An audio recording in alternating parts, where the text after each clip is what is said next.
चलेंगे कि बलमा आए हाय बलमा बलमा कदर न जाने बाली रे मरिया बलमा कदर न जाने बाली रे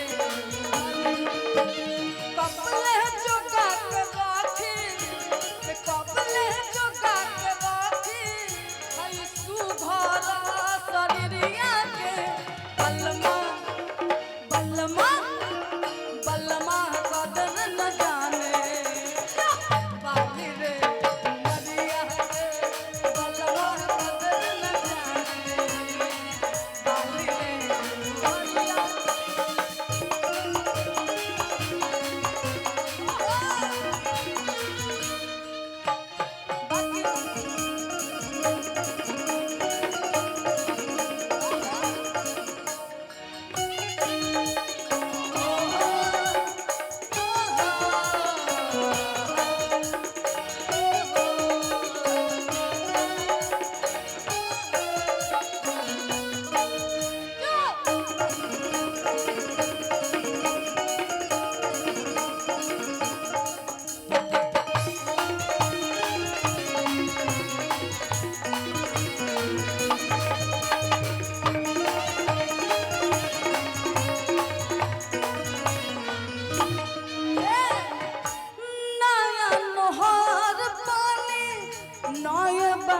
कनिया घोटल घोटात नइखे भरल लोटा पानिया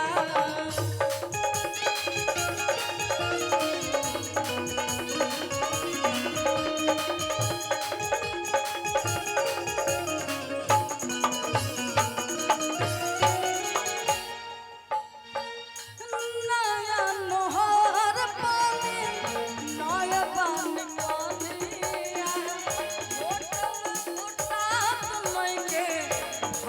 लोटा पानिया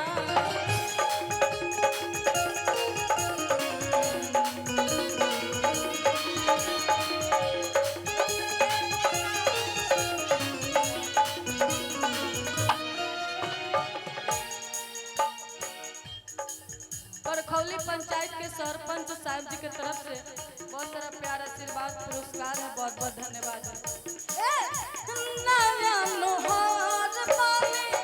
नया पानी कनिया घोटल घोटात नइखे भरल लोटा पानिया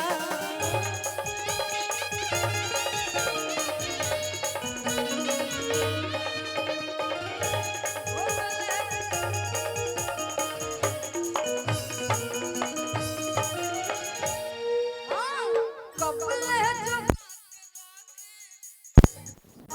जोगा के राखी हई सुघर शरीरिया के बलमा बलमा बलमा कदर न जाने बाली रे मरिया के बलमा कदर न जाने बाली रे मरिया के बलमा कदर न जाने बाली रे मरिया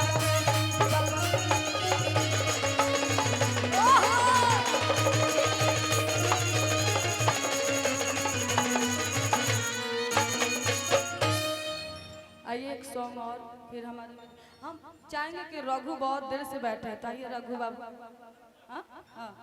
हम रघु मिलकर इसी में रघु को माइक दिया जाएगा।